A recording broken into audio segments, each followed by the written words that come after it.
Sekarang kita mulai. Nah, ini aku, Delis, yang akan belajar bareng kalian malam ini. Nah, ini ada 3 soal nih yang mirip. Ini aku kasih nomor. Ini nomor 1. Terus ini nomor 2. Dan ini nomor 3. Nomor 1 jawabannya apa nih menurut kalian?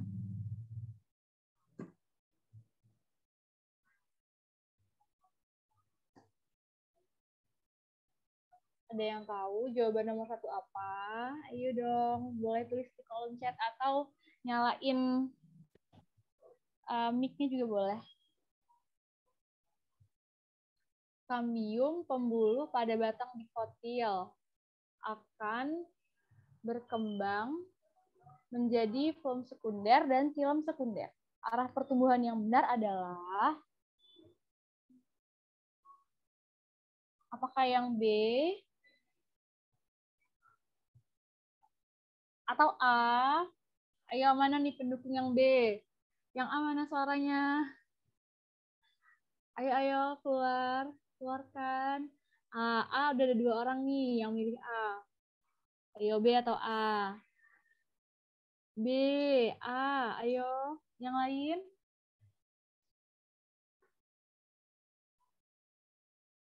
Ada lagi? Ayo. Menurut kalian jawabannya apa nih? B atau A? Ataukah C, D, atau bahkan E? Udah, nggak ada yang mau jawab lagi? Oke. Nah, jadi jawaban yang benar adalah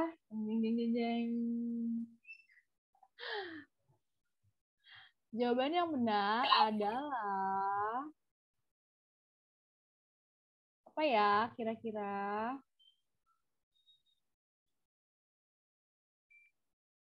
A atau B ya?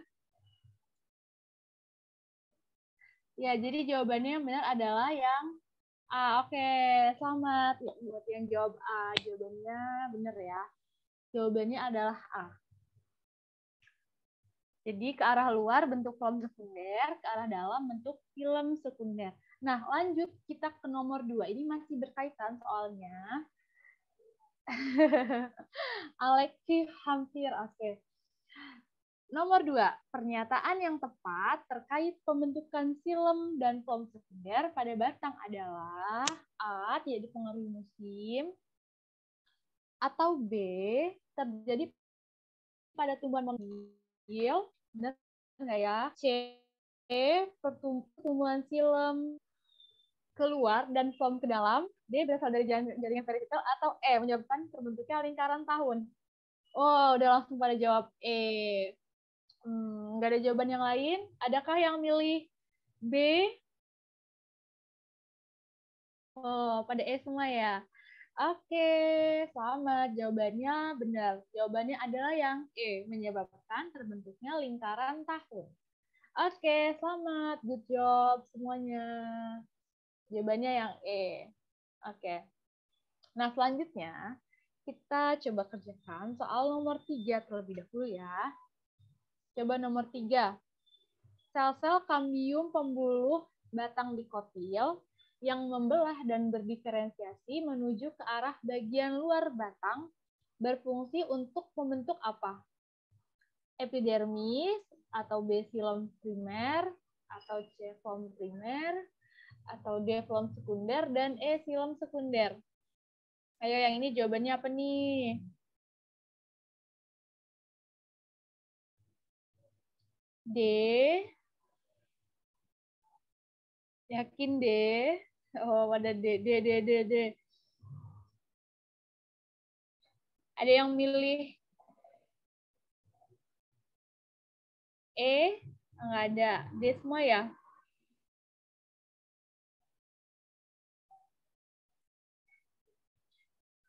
Oke lah. Jadi benar ya. Di atas sudah ada ya. Soalnya mirip dengan nomor 1.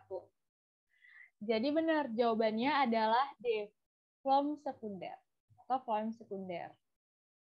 Jawabannya yang D. Nah, oke. Selamat ya semuanya. Jawabannya benar. Nah, sebelum kita bahas lebih lanjut tentang pertumbuhan, arah pertumbuhan, yang kalian tahu tentang arah pertumbuhan yang sekunder itu terjadi di batang apa? Dikotil dan monokotil atau dikotil aja? Atau ada batang lain?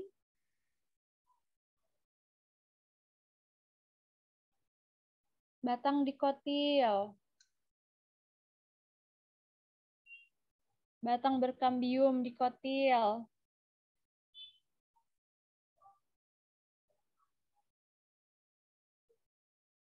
Adakah yang lain?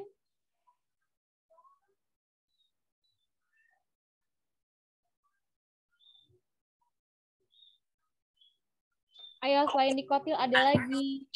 Ayo, apa? Dikotil dan? Ayo, satu lagi. Dua-duanya, iya benar. Gimnosperme.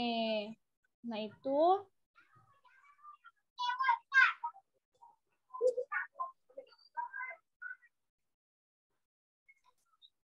ya pertumbuhan sekunder itu terjadi di dikotil dan di gimnos. Contohnya apa nih gimnosperme? Ada yang tahu contohnya apa? Melinjo. Melinjo itu apa? Batang gimnosperme ya. Atau kalau aku di sini nyebutnya tangkil, batang tangkil.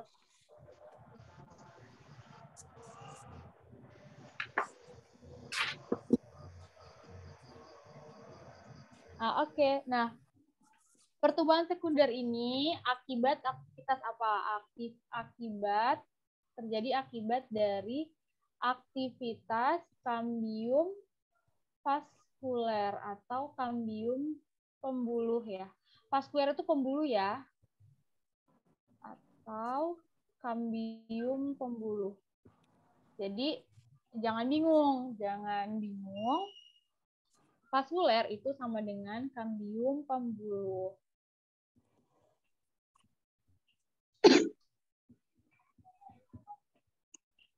Nah, kemudian karena ada aktivitas kambium, maka ada ini pembelahan sel-sel ke arah luar dan ke arah dalam. Nah, kalau aku singkatnya gini, kalau pembelahan ke arah luar itu kan flom sekunder ya. Aku singkatnya jadi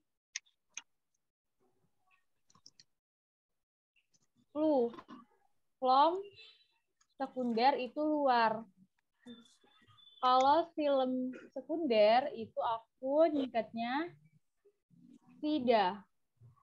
Film sekunder dalam.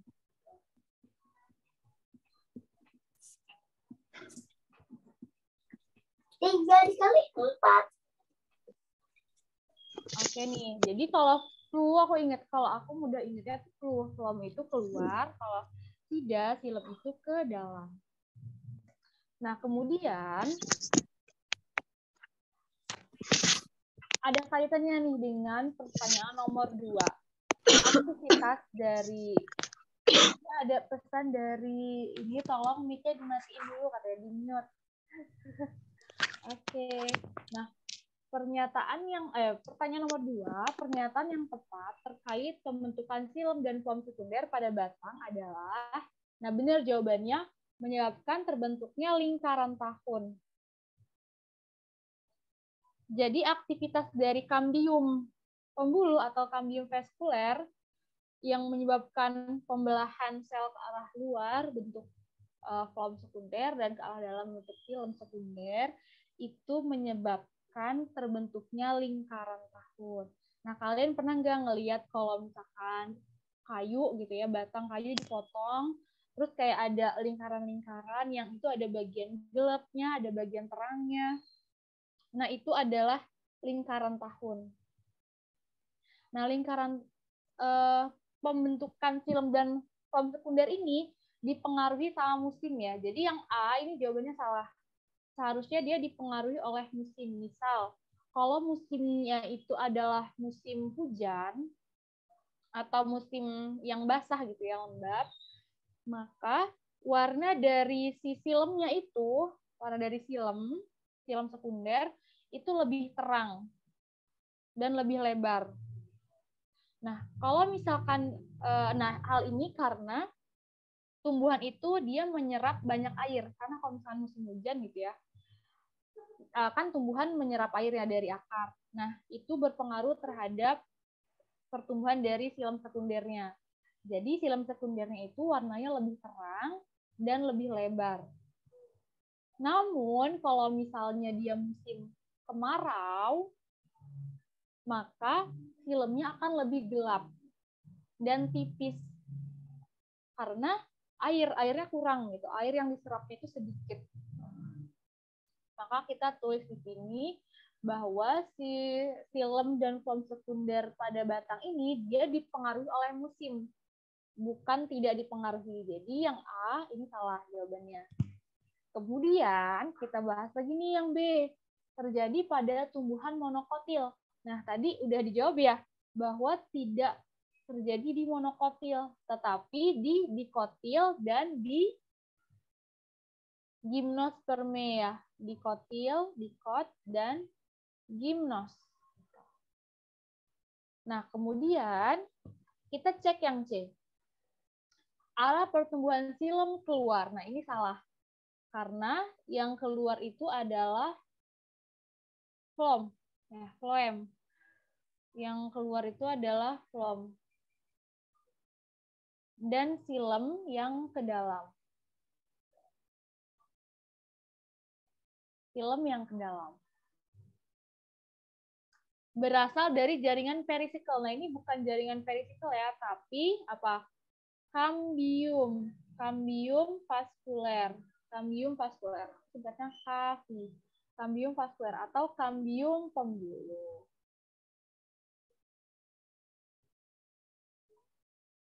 Oke, di nomor 3 ini ada pertanyaan sebelum kita bahas lebih lanjut nanti.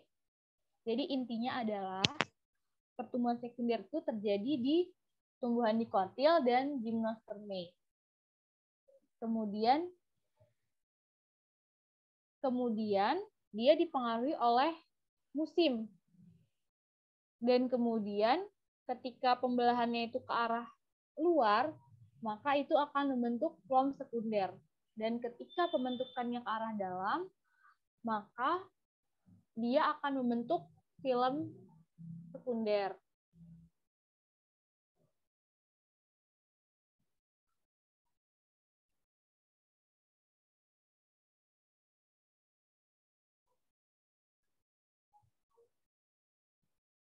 Ada pertanyaan nih, cara ngitung pohon lewat lingkaran tahun. Nah, ini aku pernah banget praktikum ngitung lingkar pohon, tapi aku lupa gimana rumusnya.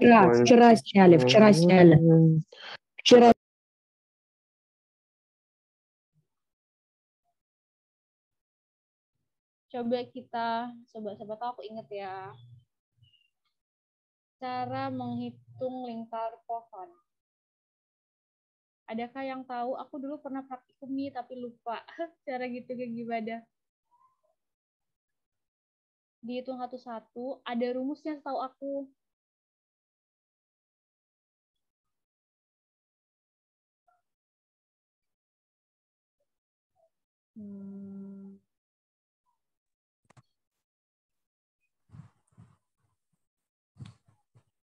Menentukan usia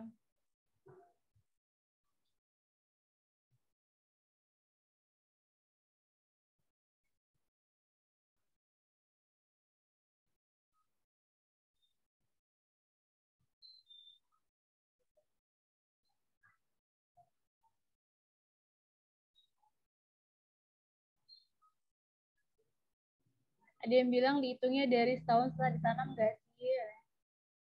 Aku lupa banget nih. Coba kita buka Google aja kali ya.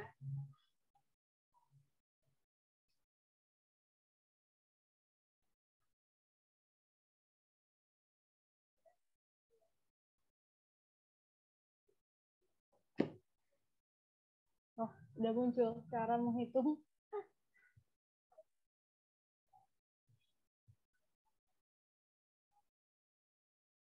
Rumus mungkin ya, rumus menghitung.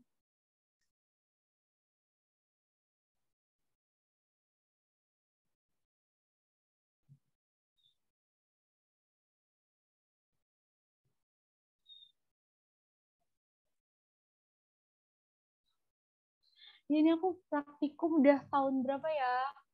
Aku tuh lulus S1 itu tahun 2019.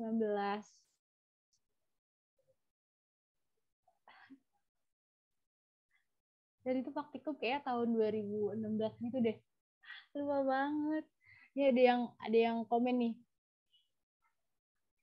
Semisal kita lihat lingkar tahunnya 2022 ditanamnya tahun 2010, berarti 2002 dikurang 2010 dikurang 1.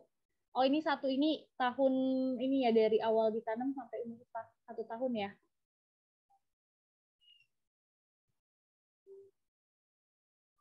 Udah, aku sekarang alhamdulillah lagi lanjut S2.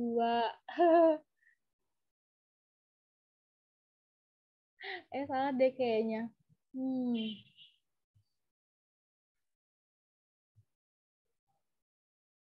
Oh, nggak ada rumusnya ya. Oke.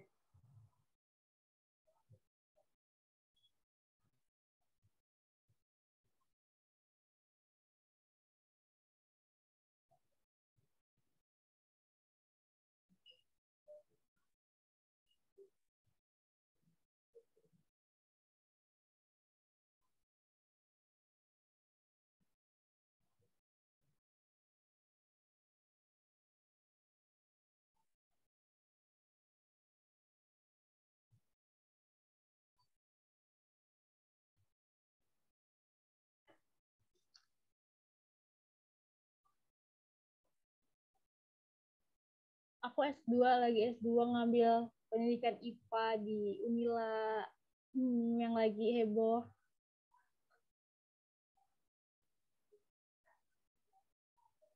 2022. Mungkin di itu ya, dihitung coba ya, lingkar tahun.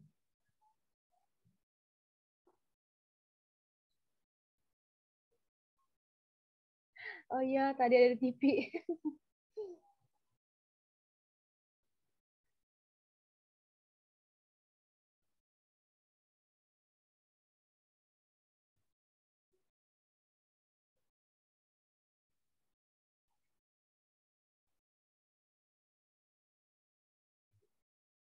Oh, ada yang punya mantan di Unila. Oke deh. Iya, makasih ya. Mana ya?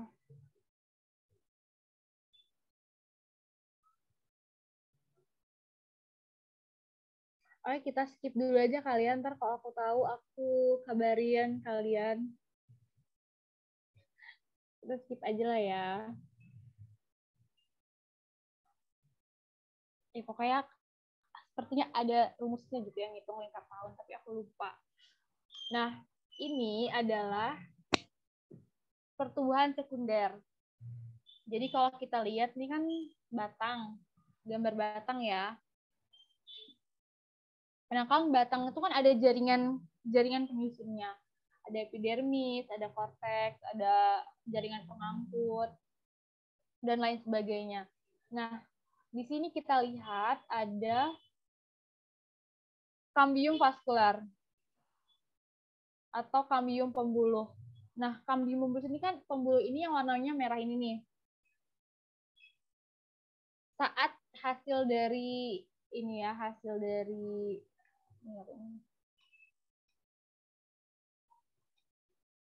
Nah, sebelum itu kita mungkin bahas ini dulu aja deh. Pertumbuhan primer itu itu karena aktivitas dari apa?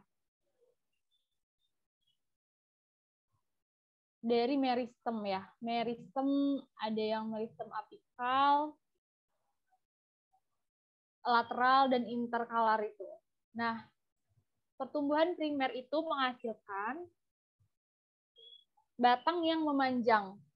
Ini menyebabkan batang memanjang. Dan hasilnya itu ada ini. Phloem primer dan xilem primer. Ini yang pertumbuhan primer. Kemudian, karena batang itu tidak hanya panjang, tapi juga bisa menjadi lebar, maka ada aktivitas lain yang menyebabkan terjadinya pertumbuhan sekunder. Aktivitas dari apa? Kambium pembuluh atau kambium vaskular. Vaskular atau vaskuler. Nah, ini menyebabkan batang itu diameternya bertambah atau dia jadi tambah lebar ya, atau tambah lebar atau besar. Hasilnya adalah selain itu juga adalah phloem sekunder ke arah luar dan xilem sekunder. Ini ke arah dalam. Oke. Nah, kita lihat di sini nih. Di sini ada tanda panahnya nih ya, panah dari kambium vaskular sebagian dalam, ini tanda panahnya sebagian dalam, itu membentuk yang namanya adalah xilem sekunder. Membentuk xilem sekunder yang warnanya hijau. Hijaunya hijau muda ya. Kita perbesar lagi aja. Nah, kemudian kambium vaskuler ini juga membelah ke arah luar. Nih, tanda panahnya keluar, dia membentuk phloem sekunder.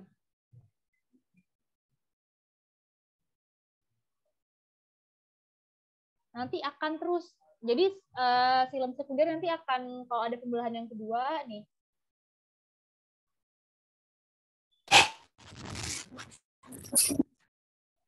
Kalau ada pembelahan yang kedua, ini vaskular kambium ya. Yang dari pembelahan yang xilem sekunder yang pertama itu makin ke dalam. Gitu. Ini xilem sekunder yang pertama nih. Ini xilem sekunder yang pertama. Xilem sekunder yang pertama itu ini. Ini. Nah, yang ini adalah yang kedua, xilem sekunder yang kedua. Begitu juga dengan ini, apa namanya? Phloem sekunder.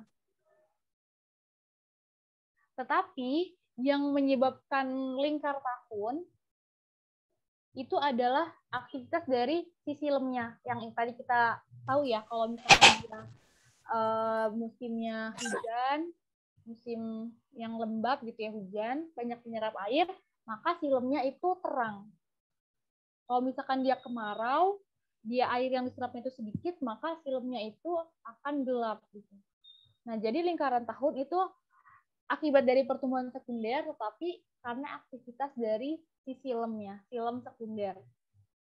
Gitu. Nah, kemudian nanti selain dari kambium vaskuler, ada kambium lain.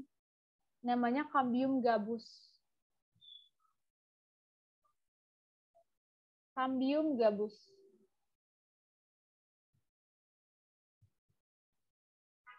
Kambium gabus ini dia akan menghasilkan.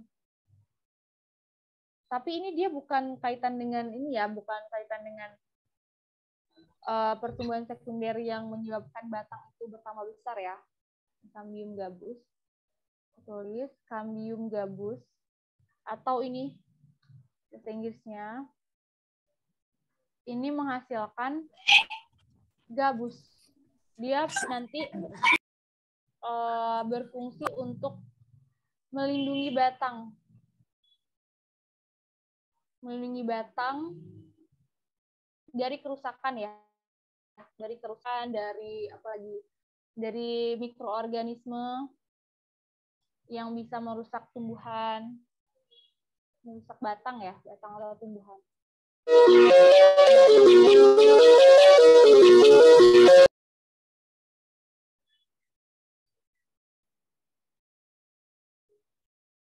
Nah, jadi gitu. Jadi yang perlu kita ketahui ya, pertumbuhan primer itu karena dari meristem, aktivitas dari meristem dia menyebabkan.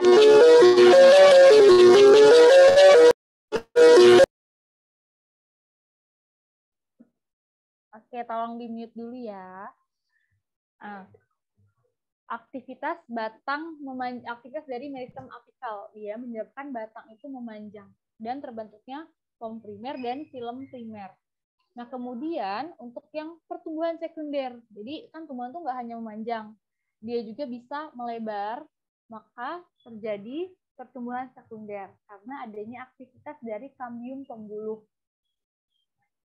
Nah, ini juga mengakibatkan terbentuknya floem sekunder ke arah luar dan silem sekunder ke arah dalam. Selain itu juga menyebabkan adanya lingkar tahun. Nah, kemudian ada kambium lain ya, tapi ini bukan berkaitan dengan silem dan floem sekunder.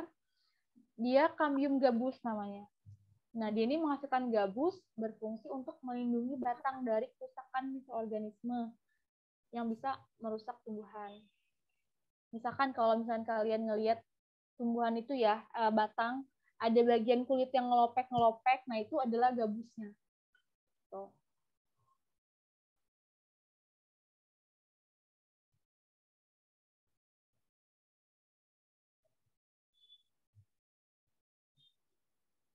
Oke, nah jadi yang bagian dari tumbuhan yang dia kadang kan ada ya tumbuhan yang ngelopek gitu kan kulitnya, nah itu adalah gabusnya. Nah itu dari hasil aktivitas kambium gabus.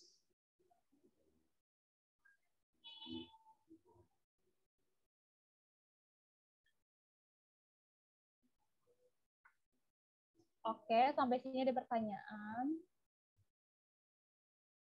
Adakah pertanyaan?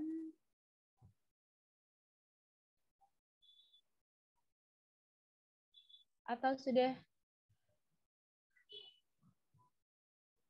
ada yang ini ya, rusuh ya? Oke. Kalian gimana? Udah paham atau mau diulang lagi nih penjelasannya? Kalau udah paham boleh ketik oke di kolom chat, atau kalau misalkan ada hal yang kurang jelas, mau minta diulang boleh bilang aja di kolom chat. Izin bertanya, Kak. Iya, boleh, silakan. Yang kambium gabus itu yang mana ya, Kak, gambarnya?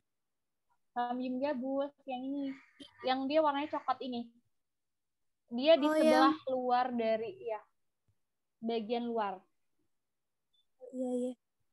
Yang first coat Yang, itu. iya, yang ini yang yang warnanya biru. Dia warnanya paling biru. keluar. Ya. Kayaknya ada garis nih, garis yang biru yang lebih gelap. Oh, iya, terima kasih, Kak. Iya, sama-sama. Jadi lokasi letaknya si kambium gabus itu ada di bagian paling luar, di sebelah luar dari floem primer ya. Nah, baru di bagian luarnya lagi itu ada gabusnya. Jadi nanti si kambium gabus ini bakal memproduksi sel-sel yang ke arah luar membentuk gabus gitu. Ini gabus nih artinya. Ada pertanyaan lagi?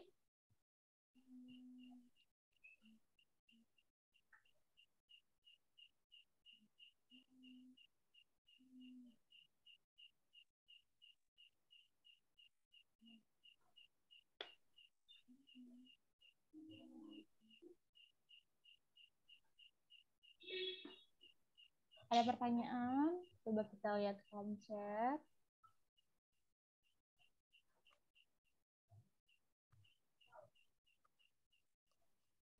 yang pertumbuhan primer, silem sama flomnya punya arah tumbuh kayak yang sekunder nggak, Kak? Iya, jadi sebenarnya dia sama ya pertumbuhannya. Silem itu di sebelah, primer, silem primer itu di sebelah dalam dari kambium gabus. Kambium pembuluh, maaf, kambium pembuluh. Dan di sebelah Jadi luarnya, kita lihat di sini, di sebelah luarnya, matamu picak. itu ada Justru kewaspadaan flom perlu primer. diterapkan sedini mungkin. Matamu picak, matamu picak. Jangan selalu bilang karena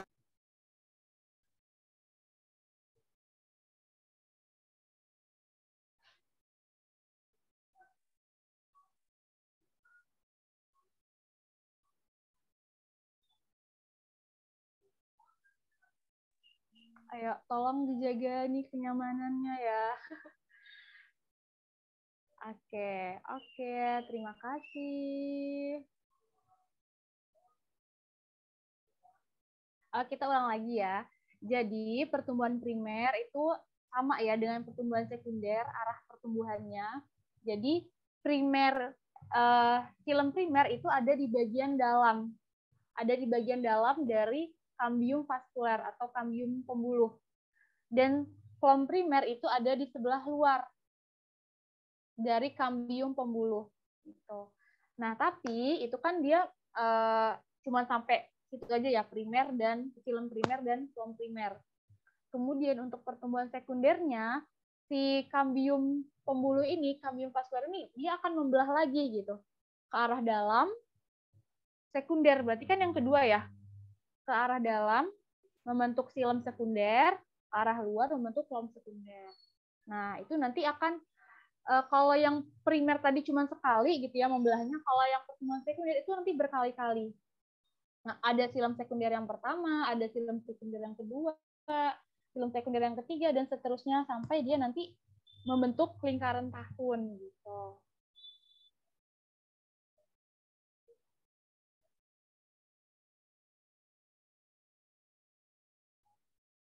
Oke, gimana? Paham ya? Kalau udah paham boleh ketik oke di kolom chat biar kita bisa move ke soal berikutnya. Paham ya? Oke, good kalau paham. Nanti kalau misalnya ada pertanyaan lagi, nggak apa. Kalau berkaitan dengan soal yang pertama nggak apa-apa. Ditanyakan saja lagi. Oke, kita move ke soal berikutnya. Nih ada yang tahu nggak ini adalah gambar dari organ apa? Iya benar. Ini daun. Benar banget. Ini adalah organ daun. Nah, yang ditanyakan di soal ini adalah jaringan mesofil ditunjukkan dengan huruf apa nih kira-kira? Jawabannya A dan G, B dan C, C dan D, D dan G, atau E dan F. Ayo, jawabannya apa nih? A, B, C, D, atau E?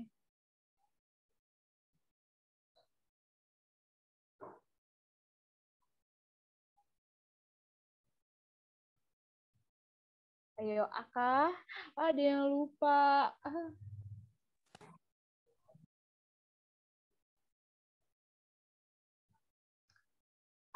Oke, ada 2 orang yang jawab A. Ada lagi, ada 3 orang ya, 3 orang yang jawab A. Ada lagi.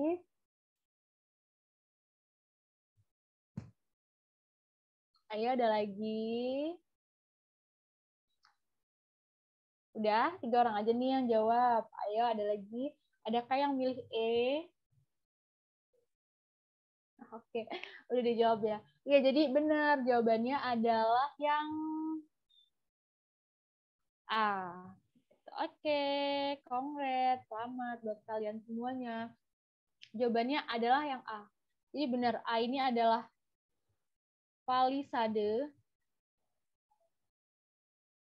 Yang G ini adalah jaringan spons.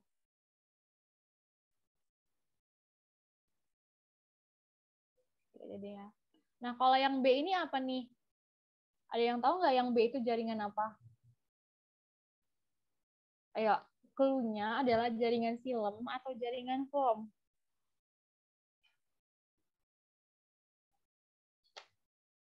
Foam. Oke, benar. Ini adalah foam. Kalian tahu nggak fungsinya foam itu apa, Mas? Ini tidak. Fungsinya untuk apa? Berfungsi untuk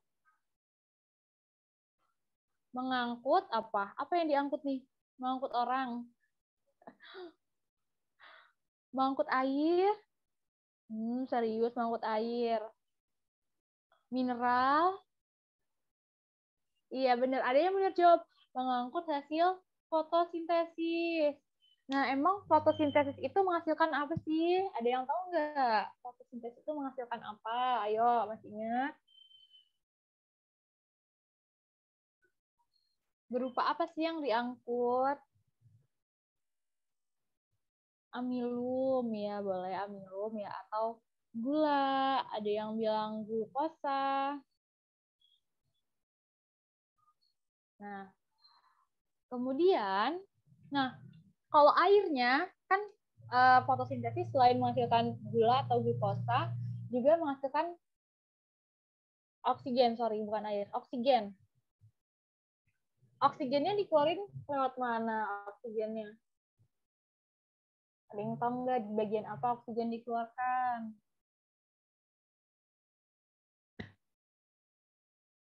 Lupa, oke. Dikeluarkan lewat stomata, dan stomata itu adalah yang ya, jadi dikeluarkan lewat stomata. Stomata itu yang bagian Stomata ini fungsinya adalah mengeluarkan, terus aja ya di sini ya kali. Tulis adalah stomata. Dia fungsinya menjadi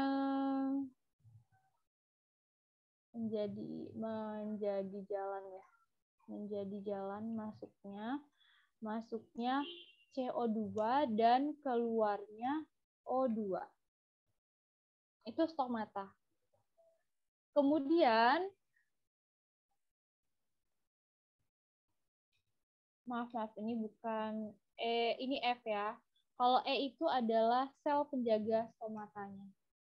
Ini adalah sel penjaga. Nanti kalau sel penjaga ini fungsinya untuk membuka dan menutup stomata. Ini sel penjaga. Nah, kemudian yang bagian D. D ini apa nih? Sebelum ke D, ke A dulu deh. Ke palisade. Fungsinya apa palisade? Ayo, fungsinya apa palisade? Jaringan palisade berfungsi untuk... Nah, seperti yang kalian lihat nih.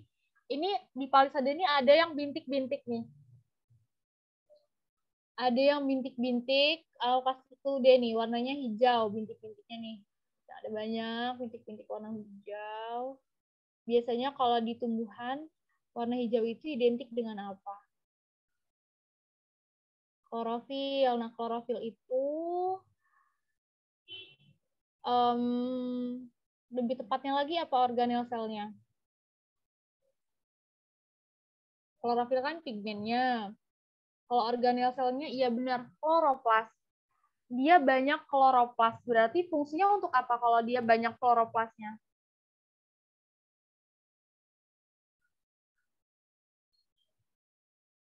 Ya, fungsinya untuk dia tempat terjadinya, tapi jaringan ya, jaringan tempat terjadinya fotosintesis karena memiliki banyak kloroplas.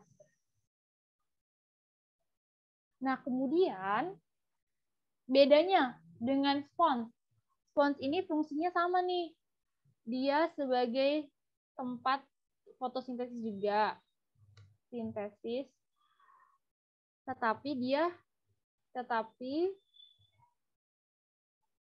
sedikit ya aktivitas fotosintesisnya. Aktivitas fotosintesisnya. Karena kloroplasnya sedikit. Dan banyak rongga udara. space ya, rongga udaranya.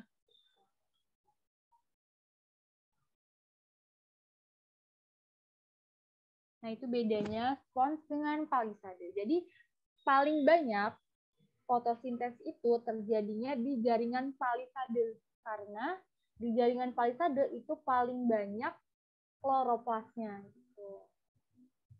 Nah, kemudian selanjutnya nih, yang bagian C. Bagian C ini apa fungsi?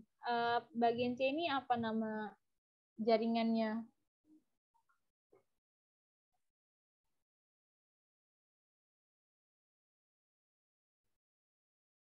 Ayo, ada yang tahu? Epidermis.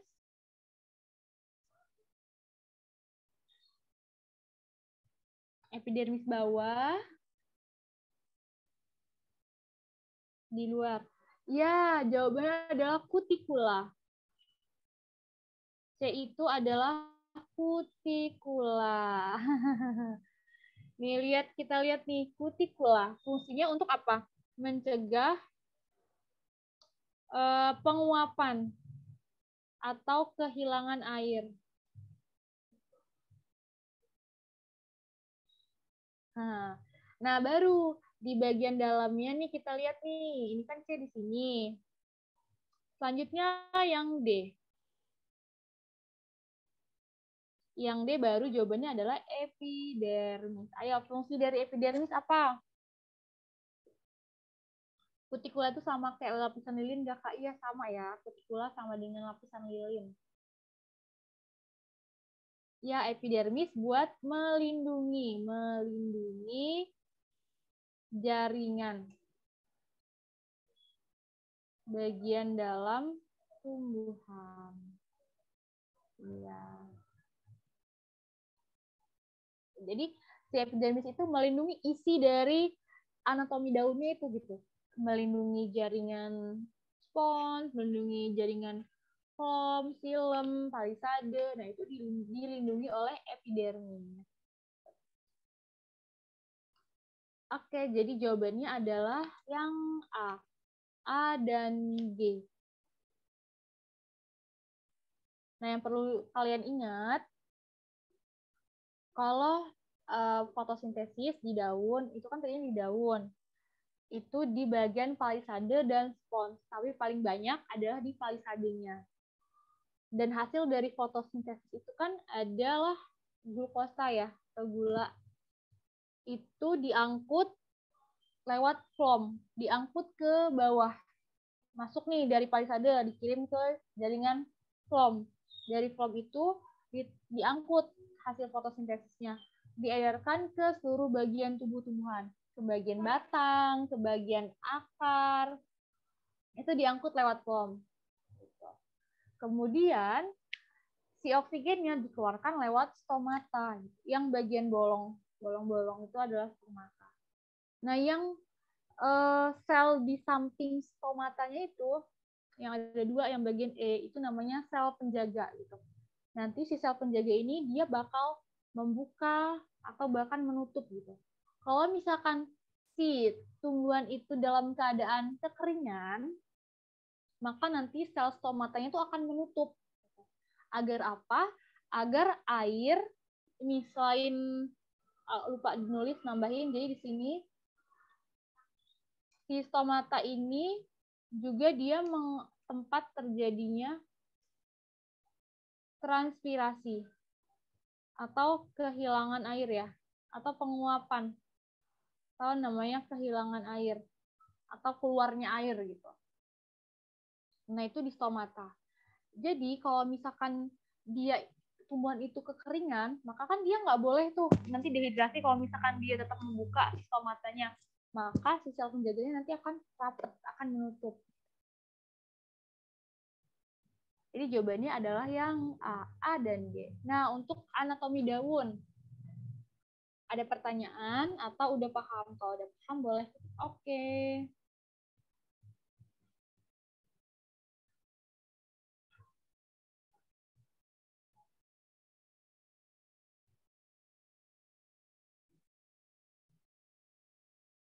Ada yang nanya, definisi jaringan mesofil itu apa, Kak? Oke. Jaringan mesofil itu adalah jaringan dasar ya. Jaringan dasar. Kita tulis di sini ya. Jaringan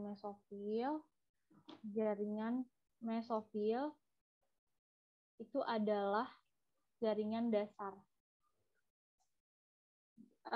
Dari parenkim jenisnya ya. Parenkim. Jaringan parenkim yang terdiri dari palisade dan spons. Jadi jaringan mesofil itu sebutan untuk palisade dan spons. Makanya jawabannya adalah yang A dan B.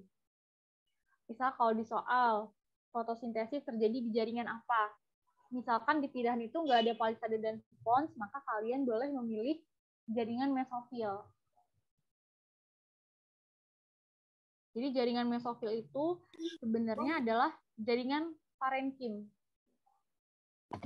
Parenkim palisade dan parenkim spons.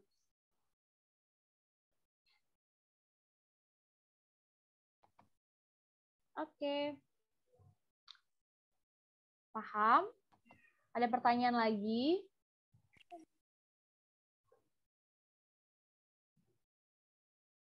Atau kalau ada paham boleh ketik oke di kolom chat.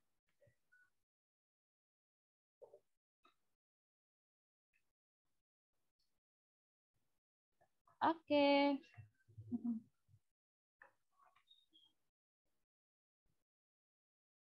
Kenapa ada yang bilang nih Kak, yang sel penjaga sama stomata? Kenapa nih sel penjaga sama stomatanya?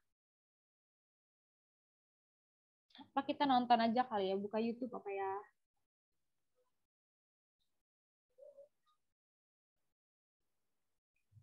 Sebenarnya kalau penjelasan umumnya itu kayak lebih ribet gitu karena dia melibatkan kayak ion-ion, tekanan turgor.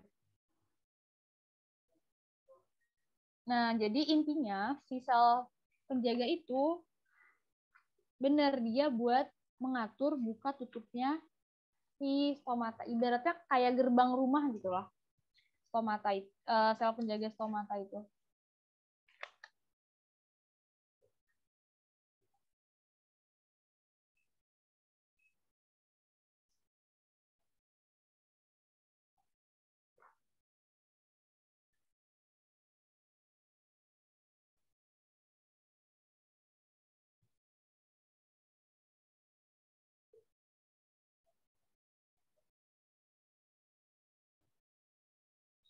Coba kita lihat yang ini.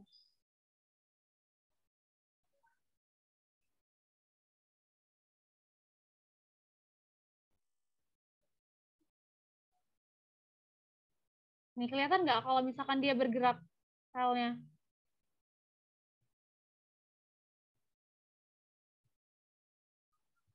Nah ini sel penjaga nih yang kayak gini bentuknya, ini sel penjaga. Stomatanya ini yang dia kayak bolongan ini stomatanya.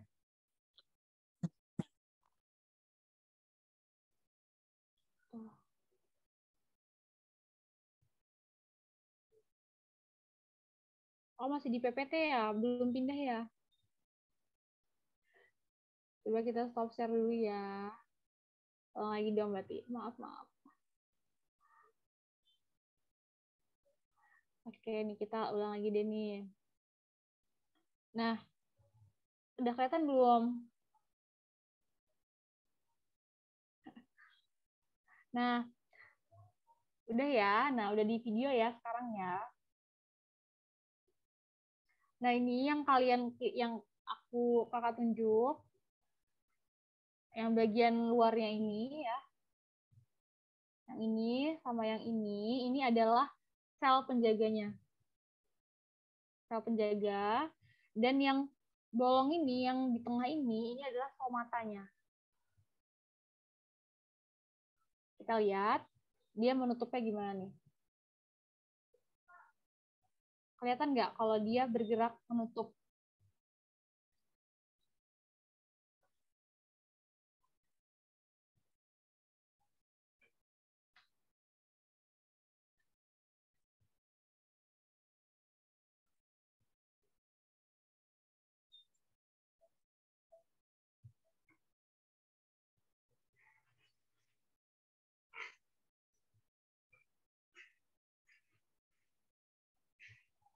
Iya, jadi kayak mengkerut ya. Iya, kalau misalkan dia kehilangan banyak air gitu ya, kekurangan air, nanti akan menutup stomatanya.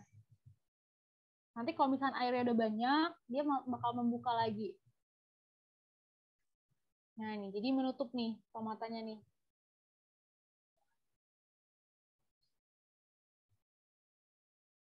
Ya, tadinya dia kayak membuka nih, kayak gini, membuka, jadi nanti akhirnya bakal menutup stomatanya. Nah, ini kalau mekanismenya dia melibatkan ion-ion ya. Banyak melibatkan faktornya itu ada ion kalium, sama ada air juga.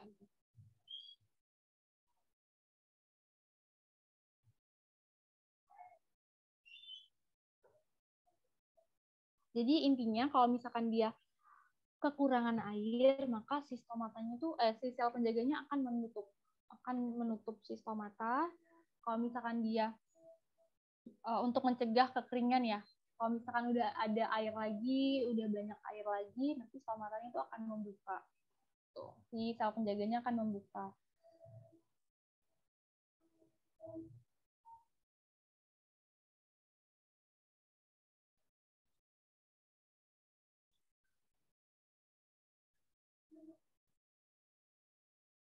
Kayak gimana? Udah mulai tergambarkan bagaimana dia membuka dan menutupnya.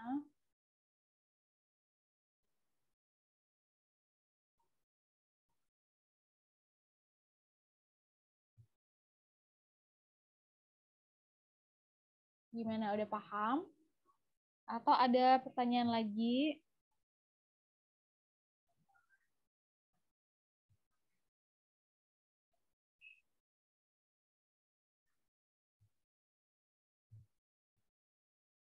Oke. Nah, ini anatomi yang tadi kita bahas ya. Jadi kalau daun dipotong cara melintang ya, melintang. Itu nanti akan terlihat bentuk kayak gini, struktur kayak gini. Ada bagian atas, paling atas itu ada kutikula, lapisan lilin ya. Kutikula atau lapisan lilin, paling atas, kemudian di bawahnya ada epidermis. Epidermis bagian atas. Nah, si stomata itu ada di bagian epidermis. Tuh, si stomata ada di bagian epidermis. Kemudian di bawah epidermis ada yang namanya jaringan mesofil, yaitu palisade. Nah, kalau palisade bentuknya dia kayak batang, kayak silinder, panjang-panjang, rapat susunannya. Nih kita lihat rapat ya susunannya ya. Kemudian ada jaringan penyokong lain juga gitu. Contohnya adalah parenkim ini. Kemudian di bagian tengah itu ada pembuluh, jaringan pembuluh yaitu xilem dan phloem. Kemudian di bawahnya lagi baru ada jaringan spons gitu ya, atau jaringan bunga karang misalnya disebutnya. Kemudian di bagian bawahnya ada epidermis bagian bawah dan ada stomata lagi. Ini stomata dan ada sel penjaganya. Yang warna ungu ini ada sel penjaganya. Yang bolongnya itu adalah stomatanya. Nah, kemudian di paling luar lagi ada kutikula lagi. Oke, nah selanjutnya nih soal selanjutnya.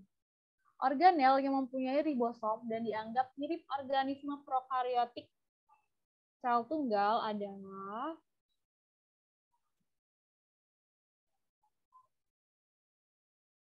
jawabannya apa nih? A. Nukleus, B. Lisosom, C. Mitokondria, D. Badan Golgi, atau E. Retikulum endoplasma. Retikulum endoplasma bukan, Kak? Retikulum Yang endoplasma punya bukan ya? ribosom. Iya, retikulum endoplasma punya ribosom. Selain itu ada lagi nggak yang punya ribosom? Apakah cuma retikulum endoplasma aja?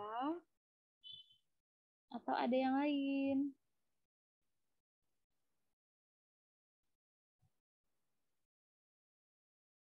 Badan Golgi. Badan Golgi punya nggak ya ribosom?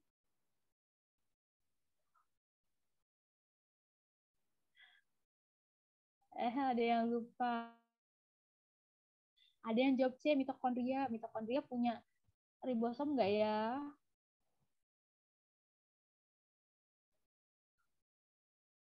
Ayo, ayo.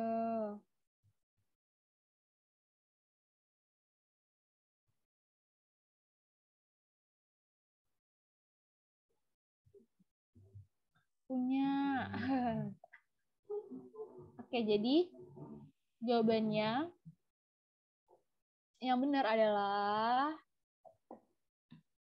jeng jeng jeng jeng jeng. Yang benar jawabannya adalah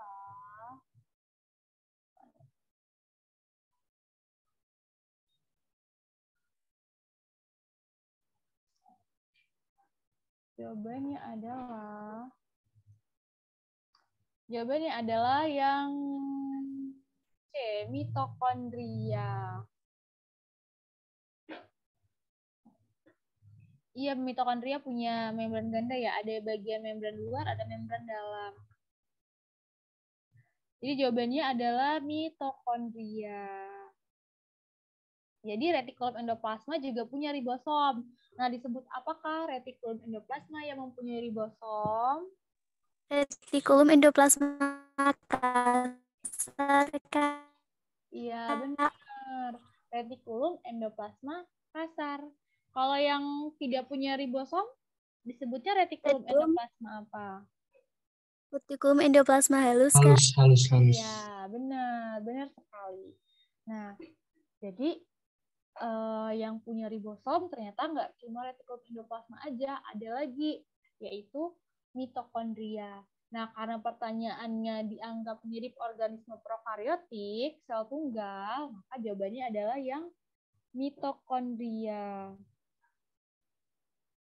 Kenapa nih? Kira-kira ada yang tahu nggak? Kenapa kok jawabannya mitokondria ya, bukan retikulum endoplasma?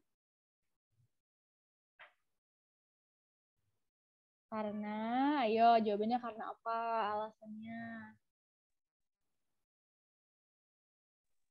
Mirip sel prokariotik, mirip organisme prokariot. Emang organismenya apa? Yang Alex sama Cia tahu. Mungkin mitokondria punya DNA sendiri, Kak. Iya, jadi salah satunya karena mitokondria itu punya DNA sendiri. Terus juga, jadi dia bisa apa ya namanya, meregenerasi gitu ya, menghasilkan enzim-enzim sendiri. Ibaratnya kayak dia tuh kayak makhluk, kayak suatu organisme lah gitu mitokondria itu. Dia bisa ngasilin enzim-enzim sendiri, buat dia bisa menghasilkan makanannya sendiri, mitokondria ya. Karena dia berperan sebagai apa? Kalau menghasilkan energi, sebutannya adalah sebagai apa? Fungsi dari mitokondria untuk apa nih? Kan menghasilkan energi. Maka berperan dalam respirasi, benar. So, maka jawabannya adalah yang C, mitokondria. Nah, selain itu juga bentuknya ya mirip ya. Kayak apa? Kayak bakteri ya.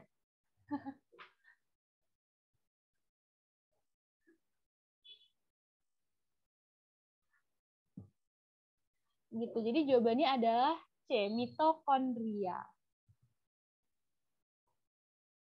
Ada pertanyaan? Jadi si mitokondria itu punya DNA, punya inti sel ya, punya inti sel, sehingga dia punya DNA.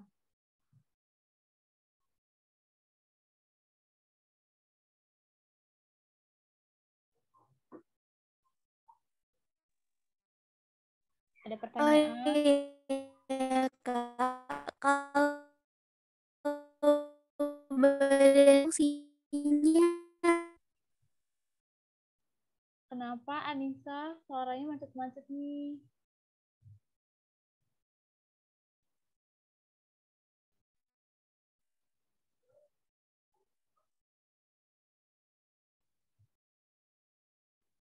Gimana pertanyaannya? Badan Golgi fungsinya apa ya? Ada yang tahu nggak badan Golgi fungsinya untuk apa?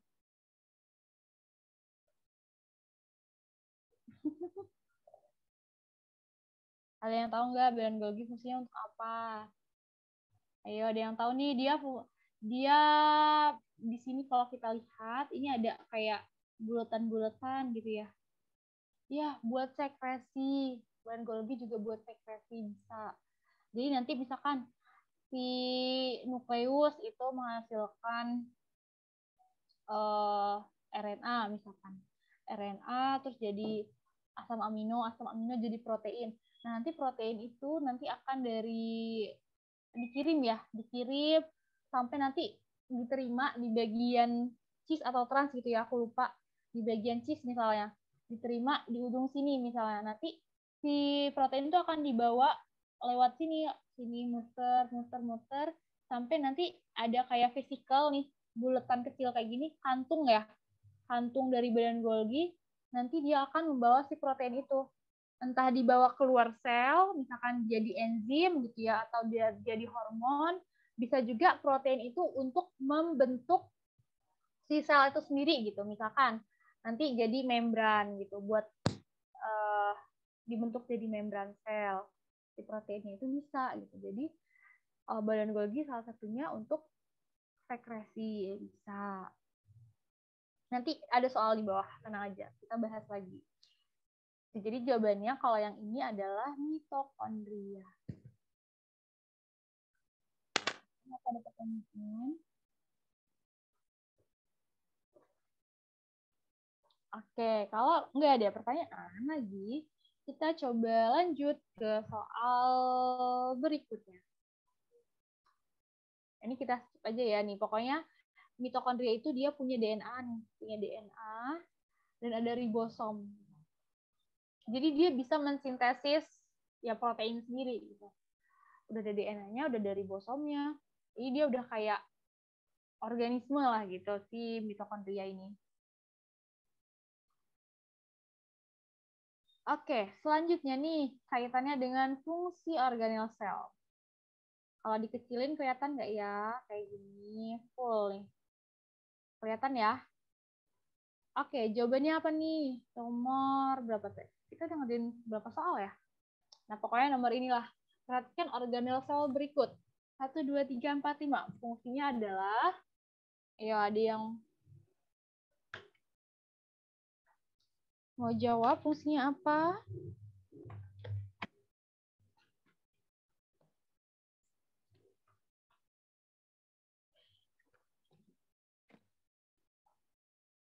D, oke, D. Apakah benar D? D, yakin banget. Yakin aja tuh, yakin banget. Jawabannya D.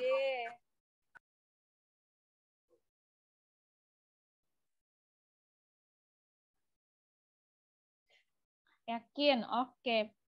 Jawabannya adalah jeng.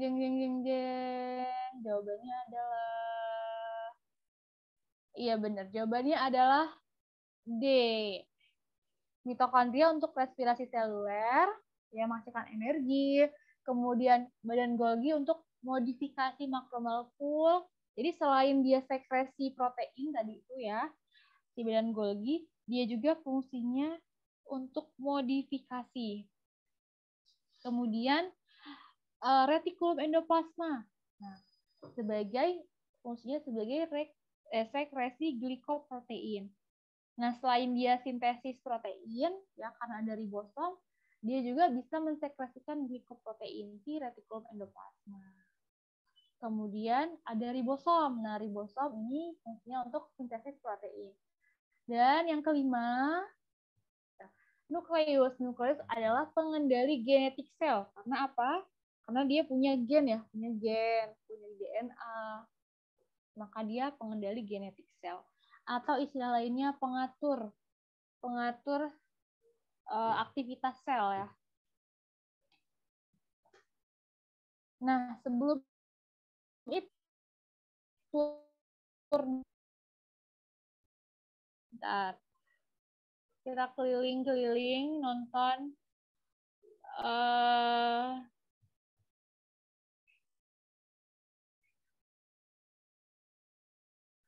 kita tour ke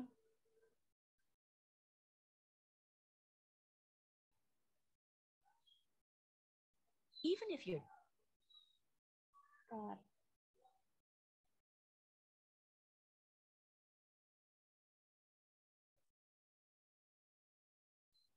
Yang mana yang belum di SS? Nanti kita nonton dulu aja ya, nanti kita SS. Nanti nanti kakak ingin lagi PPT-nya. Kelihatan nggak nih videonya?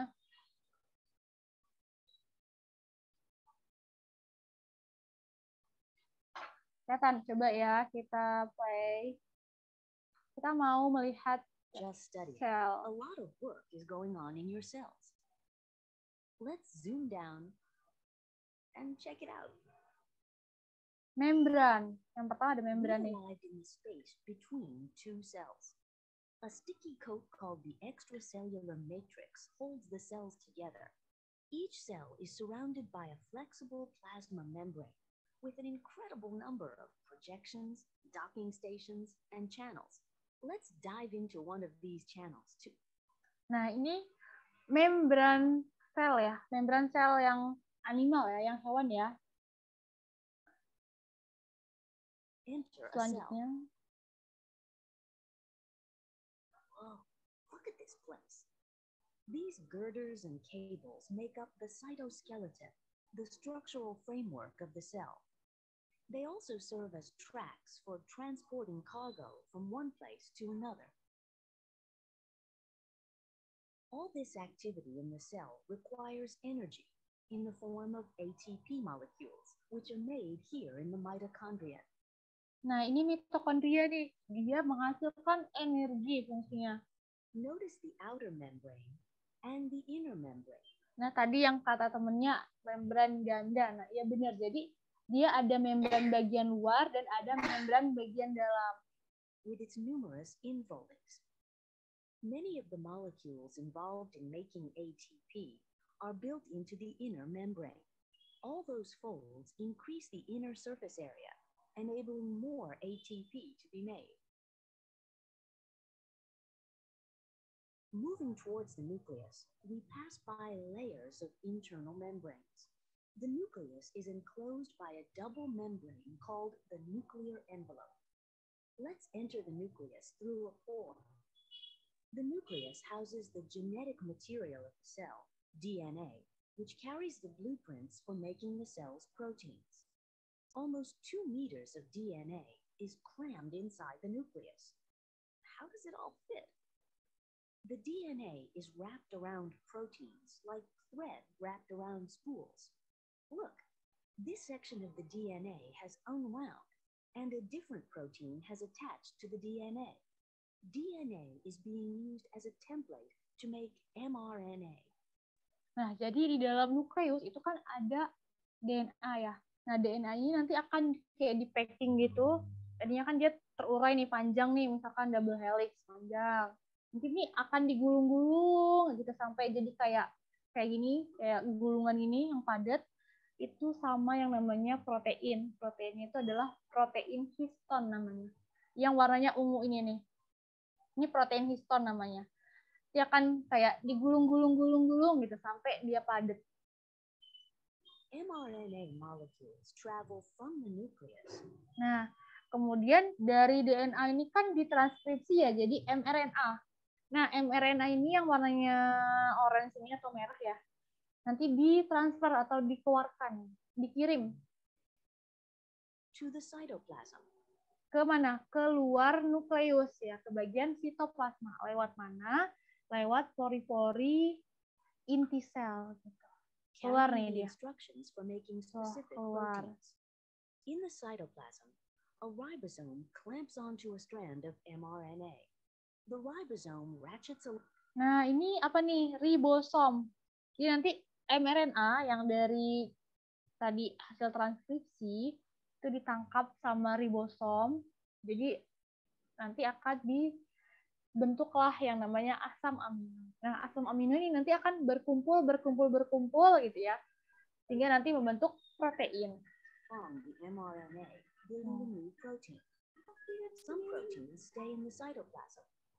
Others, like this one, are processed in special compartments within the cell. Protein processing and certain other metabolic activities occur in the endomembrane system, the cell's network of internal membranes. The endoplasmic reticulum, or ER, is part of the endomembrane system. There are two types of ER, rough and smooth. Rough ER is covered with ribosomes. Smooth ER lacks ribosomes. Lipids are made in the smooth ER.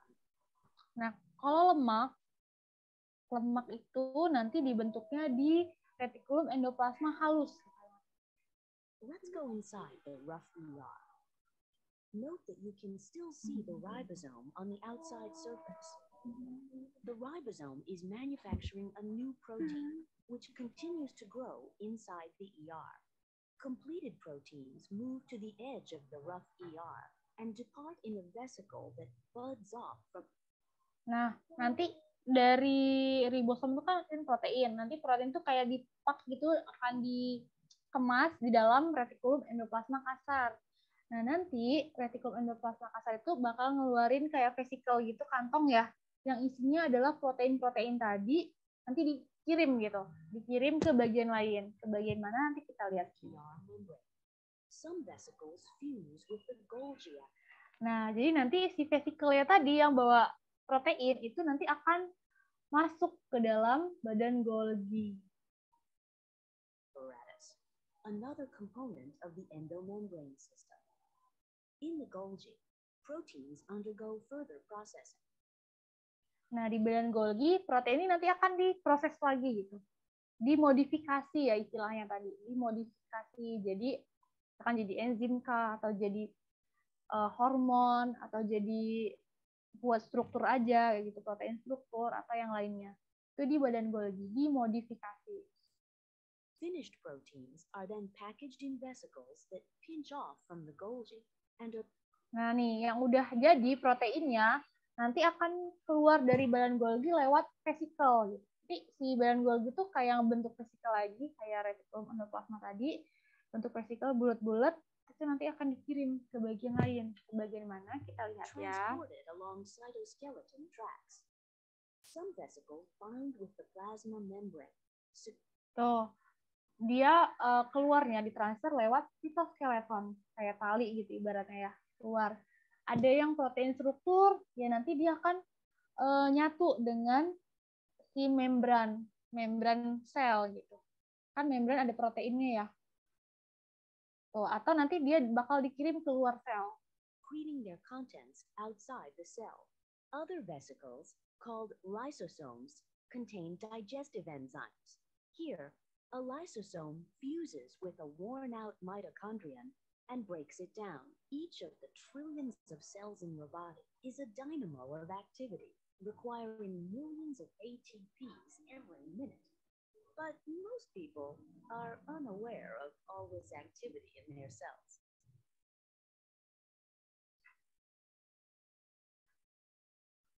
Oke, gimana turnya? Apakah semakin jelas atau malah semakin pusing?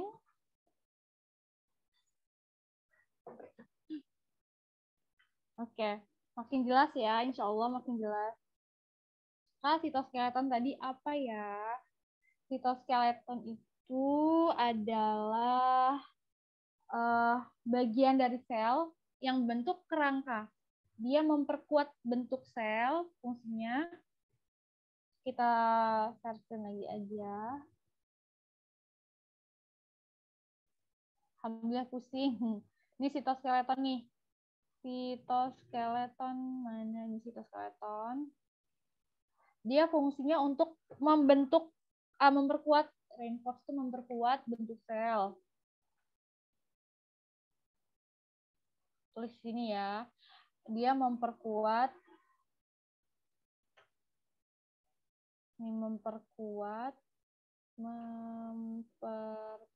bentuk sel. Jadi si sitoskeleton itu kan kayak benang-benang ibaratnya ya. Dia memperkuat bentuk sel, terus buat pergerakan organel sel yang kayak kita lihat tadi, hasil dari kita lihat di video tadi itu kan kayak organel sel tuh bergeraknya nempel ya di sitoskeleton. Ada yang nempel di sitoskeleton. Kemudian tadi vesikel dari badan Golgi keluarnya lewat sitoskeleton gitu ya, nempel di sitoskeleton. Kayak manjat si benangnya itu ya sitoskeletonnya. Gitu. Dan dia di komponen penyusun sitoskeleton itu adalah protein. Nanti sitoskeleton ini ada bagian, ada macam-macamnya, ada mikrofilamen, ada filamen intermediate, ada mikrotubul. Nah, ini biasanya kalian kalau mikrotubul dan mikrofilamen dalam ini kontraksi otot. Kan itu ya, ada mikrotubul dan mikrofilamen. Ada yang filamen aktin, ada filamen miosin. Nah, itu sitoskeleton. Jadi sitoskeleton itu benar tadi membentuk kerangka ya, kerangka sel dan juga sebagai pergerakan. Ada lagi kah pertanyaan?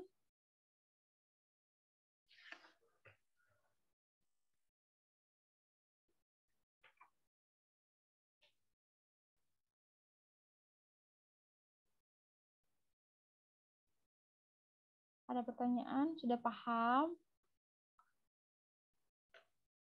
Oke, kalau udah paham mungkin kita bisa ke selanjutnya aja kali ya.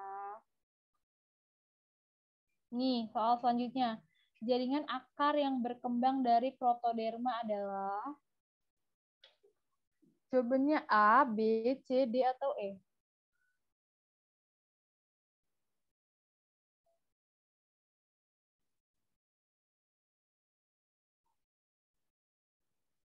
Jawabannya A, epidermis, B, korteks, C, endodermis, D, perisikal, atau E, silem.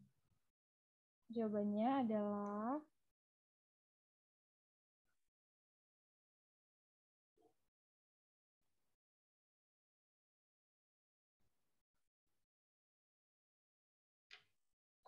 ayo, apakah sedang berpikir?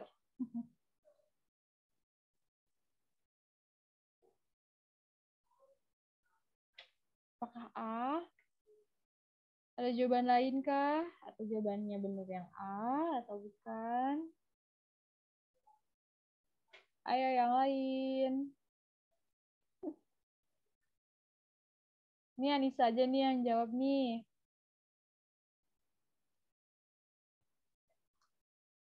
Oke deh. Oh, ada yang jawab juga A. Ten. Oke, benar. Jadi jawabannya adalah yang A. Epidermis. Tepuk tangan dulu buat Anissa dan Sen. Jadi jawabannya adalah benar. Epidermis. Jadi gini. Kita itu di sini ya. Jadi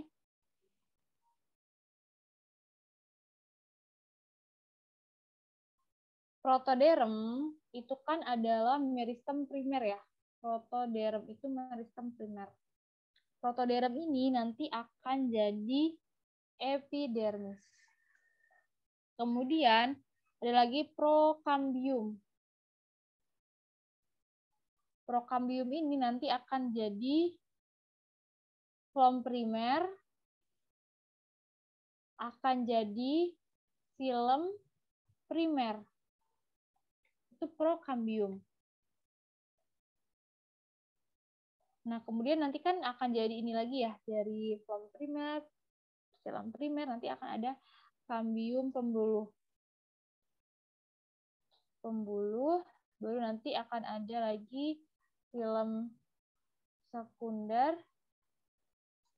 floem sekunder. Nah, kemudian selain protoderm prokambium ada yang namanya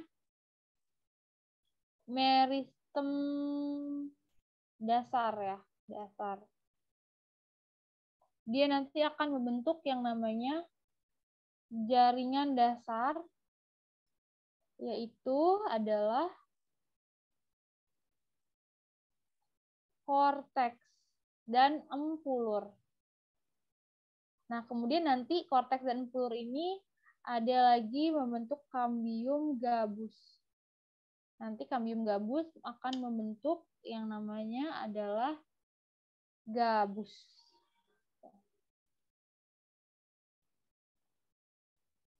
Ini yang seperti kita lihat nih. Di bagian akar nih ada bagian protoderm, meristem primer. Itu protoderm pertama, kemudian yang warna kuning adalah meristem dasar ya. Meristem. Dan ada prokambium nih yang di tengah warna ungu. Nah, ini adalah meristem primer nih, di dekat ujung akar. Nah, kemudian nanti si protoderm, meristem dasar, prokambium ini nanti akan berdiferensiasi gitu, akan terus membelah dan berdiferensiasi lah gitu. Maka akan terbentuk nanti di atas ini protoderm akan jadi epidermis, kemudian meristem dasar itu bakal jadi korteks, dan si prokambium itu bakal jadi pembuluh silinder ya, atau kambium pembuluh juga bisa, kambium pembuluh.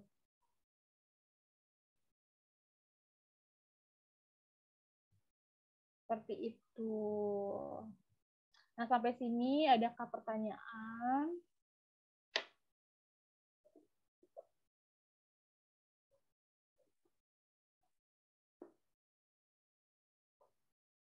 Adakah pertanyaan atau sudah paham? Kalau sudah paham boleh ketik oke. Jadi protoderm itu jadi epidermis, prokambium itu bakal jadi silom primer, kemudian nanti kambium pembuluh bakal jadi silom sekunder dan silom sekunder.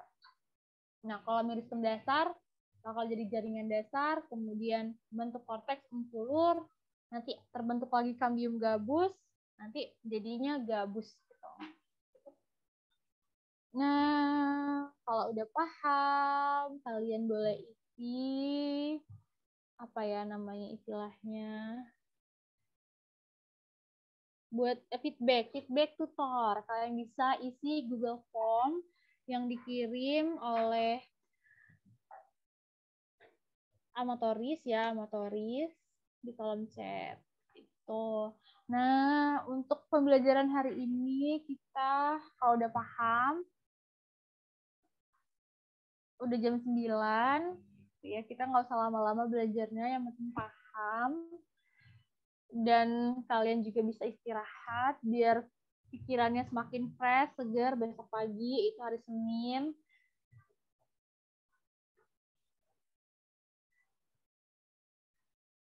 Nah, jadi kita akhiri dulu kali ya kelas malam ini. Kalau ada pertanyaan, boleh nanya di amatoris, IG amatoris, atau di IG aku juga boleh. Namanya sama, dari Amala di IG. Oke, sama-sama. Sampai berjumpa di lain kesempatan. Semangat belajarnya. Semoga yang kita pelajari hari ini bermanfaat. Sama-sama semuanya. Terima kasih juga. Selamat istirahat. Semoga bermanfaat ya belajarnya.